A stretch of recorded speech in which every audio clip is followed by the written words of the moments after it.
আসসালামু আলাইকুম সুপ্রিয় দর্শক, আশা করছি আপনারা সবাই ভালো আছেন। দর্শক বন্ধুরা, সামনে পবিত্র ঈদুল আজহা, আর ঈদুল আজহাকে কেন্দ্র করে সারা দেশের প্রান্তিক খামারিরা খুব সুন্দর সুন্দর গরু লালন পালন করেছেন, আর সেই গরুগুলো দেখানোর জন্য দেশের বিভিন্ন জেলাতে ঘুরে বেড়াচ্ছি। তো তারই প্রেক্ষিতে আজকে আমরা চলে আসছি গোপালগঞ্জ জেলাতে। আজকে আমরা আসছি গোপালগঞ্জ সদরের ঘোষেরচর উত্তরপাড়াতে। আজকে আমরা আসছি এখানে আবির এগ্রো ফার্মে।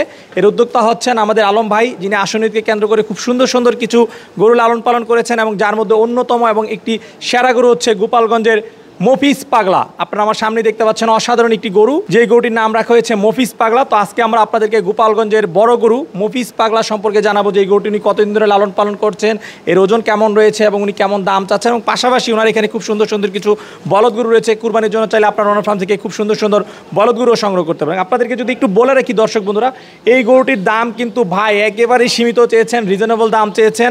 গরুটি যেরকম সৌন্দর্য, এর যে হাইট রয়েছে সেই অনুযায়ী গরুর যে দাম চেয়েছেন, আপনারা শুনলে আশা করি অবাক হবেন। সো আপনারা যারা রিজনেবল প্রাইসে, এবং বলবো যে কম দামে, আমি বলতে বাধ্যই হচ্ছি যে আসলে কম দামে যারা এরকম বড় কুরবানি গরু সংগ্রহ করতে চান, আপনারা চলে আসতে পারেন গোপালগঞ্জের আবির এগ্রো ফার্মে, এবং এসে কিন্তু আপনারা মফিজ পাগলাকে দেখতে পারেন এবং সংগ্রহ করতে পারেন। তো চলুন আমরা কথা বলি আলম ভাইয়ের সাথে, এবং আপনাদের ওনার ফার্মে যে সুন্দর সুন্দর গরুগুলো রয়েছে সেগুলো দেখা এবং এগুলো দরদাম সব বিস্তারিত জানাই। আসসালামু আলাইকুম ভাই। ওয়ালাইকুম আসসালাম ভাই।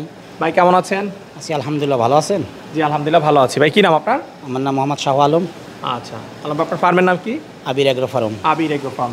আসনীকে কেন্দ্র করে কতগুলো গরু লালন পালন করেছেন? আমি এবছর 20টির মতন লালন পালন করছি। 20টির মতো গরু লালন পালন করেছেন। সর্বনিম্ন কত থেকে সর্বোচ্চ কেমন দামের গরু রয়েছে? কমসে কম 250 থেকে 580 পর্যন্ত। 250 থেকে 580। 580। আচ্ছা, কী কী জাতের গরু রয়েছে? এর যে ইন্ডিয়ান বলদ গরু, শাহিওয়াল গরু, জার্সি গরু, বাস এগুলো। আচ্ছা আচ্ছা, ম্যাক্সিমাম আমি দেখতে পাচ্ছি আলম ভাই আপনার এখানে বলদ গরুর কালেকশন। এর কারণটা কি ভাই? আমি একটু বলদ গরু নর্মাল, তো একটু বলদ গরু এই জন্য ভালোবাসি বেশি। বলদ গরু ভালোবাসেন? জি জি। আলম ভাই বলদ গরু পালন করতে ভালোবাসেন, বাট আমরা কিন্তু আইকনিক কোনো বলদ আপনার ফার্মে দেখিনি। যেগুলো হচ্ছে সেগুলো হচ্ছে সাধারণ বলদ আমরা বলতে পারি, বাট আপনার ফার্মে আসার পরে কিন্তু একটা আইকনিক ষাঁড় গরু দেখতে পাচ্ছি আমরা। জি, এটা অনেক শখের বিষয় আর কি, মনে করেন যে বড় একটা গরু পালন করছে আর কি। আচ্ছা, শখ করে বড় গরুটা পালন জি করছেন? জি জি। আচ্ছা, এগুলো কতদিন ধরে পালন করতেছেন? 3 বছর ধরে। 3 বছর ধরে? জি জি। আচ্ছা, এটা কি আপনার ফার্মের বাচ্চা ছিল না সংগ্রহ? ফার্মের বাচ্চা ছিল। আচ্ছা, কি জাতের গরু এটা? এটা শাহিওয়াল। শাহিওয়াল গরু? জি।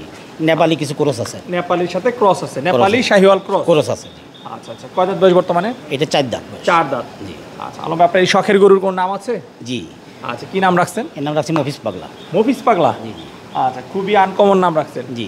গরুর নাম হচ্ছে মফিজ পাগলা? জি জি। এরকম অদ্ভুত নাম রাখার কারণ কি? এই গরুটা মনে করতে যে এই গরুটা পালন করছে আমার ভাতিজা, সেই শখ করে বেশি করে লালন পালন করছে, এই জন্য আমি তার নামে আর কি এটা নাম দিয়েছি। আচ্ছা, আপনার ভাতিজার নাম হচ্ছে মফিজ? জি জি। সেই যেহেতু সে পালন করছে তার নামের সাথেই রাখছেন মফিজ পাগলা? কারণ যে সে যখনই আসবে ফার্মের ভিতরে, তখন তাকে দেখলেই মনে করেন যে এ দাঁড়ায় যাবে এবং তাকে আদর করতে হবে। আচ্ছা, আপনার ভাতিজা কি এখন আছে? জি, বাতিজা আছে কিন্তু একটু দূরে গেছে একটু কাজে, এই জন্য আর কি আসতে হয়। জি জি। আচ্ছা, থাকলে তার সাথে কথা বলতে পারলে ভালো লাগতো। জি জি। যেহেতু সে অনেক আদর যত্ন করে এই গরুটা পালন করছে, তার মানে এই গরুর সাথে তার সম্পর্ক খুবই ভালো? খুবই ভালো। তাকে দেখলেই মনে করেন যে যতই খাবার দ্বারা যাই খাক না ছেড়ে দেবে, তার সাথে ডলাফাডলি করতেই হবে একে। আচ্ছা আচ্ছা, তো মফিজ পাগলার একটু খাবার দাবার সম্পর্কে জানতে চালাম ভাই, কি ধরনের খাবার দাবার দিয়ে সুন্দর গরুটা আপনারা লালন পালন করেছেন? বেশিরভাগই কাঁচা ঘাস, নেপিয়ার কাঁচা ঘাসটা, আর কুড়োয়া বসি। আমাদের এখানে তো আর বেশি অন্য টাইপের কোনো খাবার হয় না, বেশিরভাগ কুড়োয়া বসি আর কাঁচা ঘাস। আমার 5 বিঘা জমিতে কাঁচা ঘাস আছে, এই 5 বিঘা জমির কাঁচা ঘাসই বেশিরভাগ। আচ্ছা আচ্ছা, তো এই গরুটার হাইট সম্পর্কে জানতে চাই, হাইট কি মাপা আছে কোনো বা ধারণা আছে কোনো, হাইট কত হবে? জি, এই গাড়ি আছে 66 আছে হাইট। 66 ইঞ্চি হাইট? জি। আচ্ছা আচ্ছা, বডি ওয়েট সম্পর্কে ধারণা আছে না? বডি ওয়েট মাপি নেই, কিন্তু এমনি হাইট মাপা আছে। হাইট মাপা আছে? জি। 66। জি। আচ্ছা, আনুমানিক ওজন কত হতে পারে আলম ভাই ধারণা? আমার কালি 14 মণ। 14 মণ কি মাংসের ওজন বলেন? জি, মাংসের ওজন। আচ্ছা, তাহলে লাইভ ওয়েট না বলে শুধু মাংসের ওজন বলতে? মাংসের ওজন, এটা আইডিয়া হিসেবে। কারণ আমার এখানে কষাই আসে, তো কষাই হিসেবে আর কি আমার গরু বেশিরভাগই কষাইটাই নেয়, দেখা গেল ওরা একটা আইডিয়া করে আর কি, যেটা সেটা। আচ্ছা আচ্ছা, তো আলম ভাই এই গরুটার আপনি বিক্রির জন্য দাম চাচ্ছেন কত টাকা?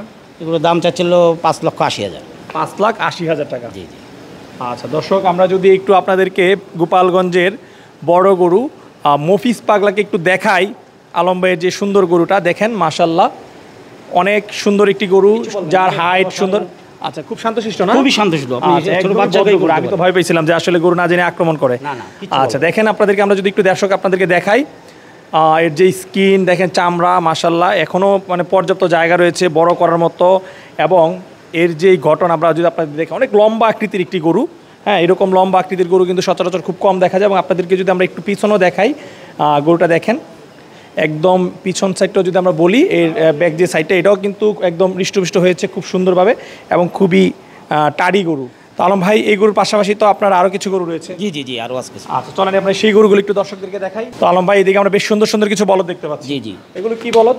এটা কিছু আছে হরিয়ানা, কিছু আছে দেশাল। কিছু হরিয়ানা, কিছু দেশাল। জি। আচ্ছা, চলেন আপনার সবগুলোর সাইজই তো 19-20 বলদ যেগুলো দেখতে পাচ্ছি।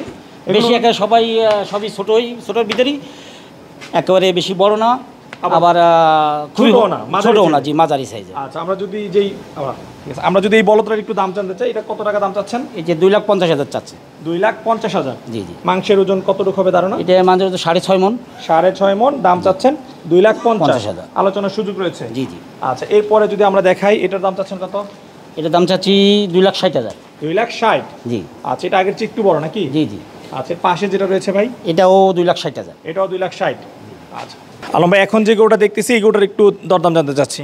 এগুলো চাচ্ছি 2,80,000। 2,80,000। জি জি। আচ্ছা, পাশে যেটা রয়েছে এটাও 2,80,000। এটাও 2,80,000।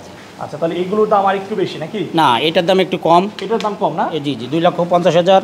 আচ্ছা, 2,50,000, 2,80,000। জি জি। আচ্ছা, তাহলে বলদগুলোর আপনার দাম কত থেকে শুরু হয়েছে? 2,50,000 থেকে। 2,50,000 থেকে শুরু, 2,80,000 মধ্যে রয়েছে। জি, 2,80,000 ভিতরে। আচ্ছা আচ্ছা।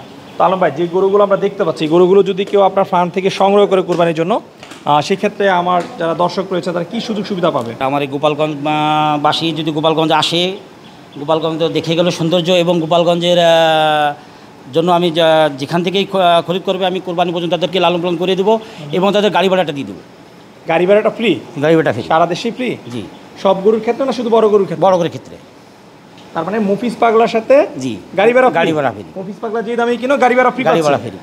দর্শক, আর কি চান? এরকম সুবিশাল গরু যার আস্কিং প্রাইস হচ্ছে মাত্র 5,80,000 টাকা। আলোচনার সুযোগ রয়েছে, ঈদ পর্যন্ত লালন পালন করে দিবে, আবার একদম ডেলিভারিটাও ফ্রি। জি। আচ্ছা আচ্ছা। তো আলম ভাই, জানতে চাই, এরকম গরুকে আগেও পালন করেছিলেন এবারে? জি, আমি এই শাহিওয়াল এত বড় পালন করিনি, আমি জার্সি পালন করছি। আচ্ছা, আপনার কাছ থেকে জানতে চাই আপনার অনুভূতিটা এখন কেমন? যেরকম সুন্দর একটা গরু তৈরি। জি, আমি এখন চাচ্ছি যে প্রতি বছর 2-4-5টা আমি রেডি করব এরকম সুন্দর সুন্দর এরকম সৌন্দর্য। জি। আচ্ছা, ঠিক আছে আলম ভাই, কথা বলে খুবই ভালো লাগলো। দোয়া করি আপনার ফার্ম থেকে এই গরুগুলো যেন বিক্রি হয়ে যায়, এবং ভবিষ্যতে যেন এরকম আরও সুন্দর সুন্দর গরু তৈরি করে আমার দর্শকদের মাঝে উপহার দিতে পারে, সেই প্রত্যাশা রেখে বিদায় নিচ্ছি। ভালো থাকবেন ভাই, আপনাকে ধন্যবাদ। আপনি আসছেন, অনেক কষ্ট করে এই যে একটা ভিডিও করলেন, তার জন্য আমরাও ভালো, এবং দেশের মানুষ দেখতে পারলো যে এত একটা গরু গোপালগঞ্জ মফিজ পাগলা আছে, তার জন্য মনে করেন দেশবাসী জানতে পারলো, তার জন্য আপনাকে ধন্যবাদ।